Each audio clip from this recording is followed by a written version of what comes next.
It was a wild one in Boston on Thursday night as the Red Sox hosted the Baltimore Orioles.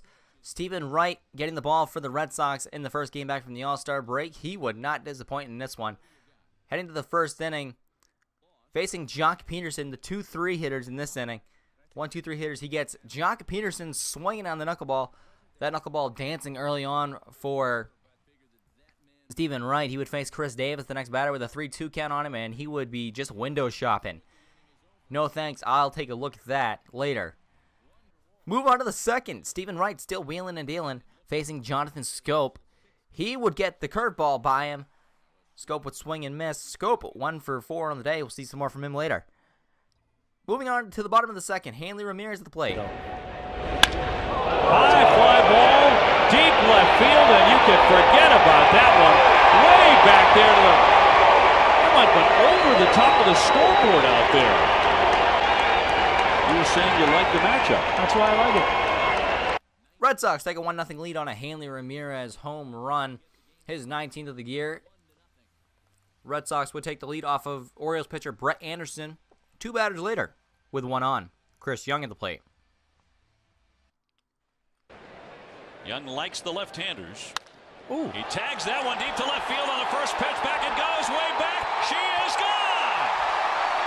Young puts a charge into it. John Farrell going to Chris Young, and he delivers. Chris Young, the 2-run home run, puts the Red Sox up 3-0. Young's 10th of the year. Moving to the fourth, Stephen Wright facing Eric Ibar.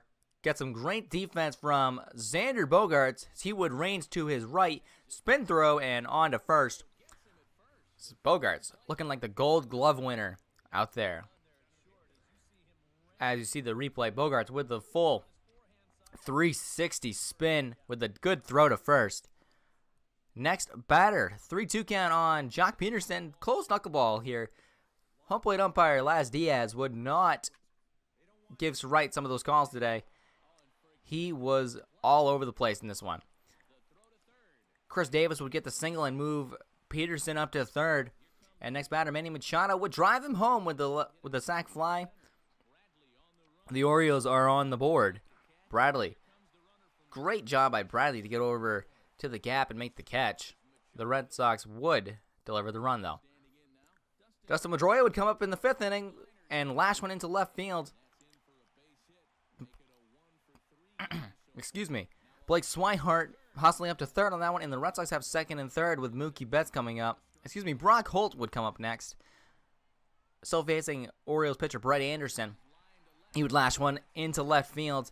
Mark Trumbo would come up throwing, but it would be cut off and held the runner for first and third. Red Sox take a 4-1 lead. Mookie Betts at the plate. Back up the middle into center field. The Red Sox would lose the runner at third. Brock Holt would be thrown out by Jock Peterson, but the run would score. The Red Sox would take a 5-1 lead. Heading to the bottom of the 5th.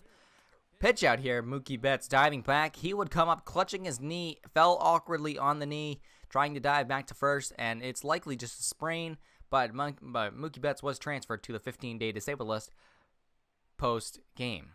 John Farrell said he will be out approximately 1 to 2 weeks.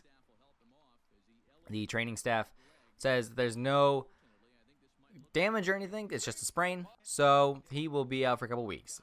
6th inning, Blake Swihart at the plate. He would drive in a run, and the Red Sox take a 6-1 lead. Red Sox offense really thriving in this one. Got offense from just about everybody. Brock Holt would come up once again facing Ubaldo Jimenez. Go back at the middle and score his second RBI of the day, as Peterson's throw would be just late as Jackie Bradley Jr. scores, and the Red Sox take a 7-1 lead. We move to the 8th. Stephen Wright still in the game facing Byung-Hoo Kim, and he would deliver the solo shot.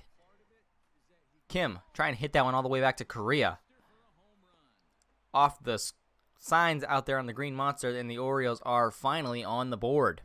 That would be their second run of the day. Manny Machado hit one in earlier. Kim would hit his 6th home run of the season and put the Orioles back by 5.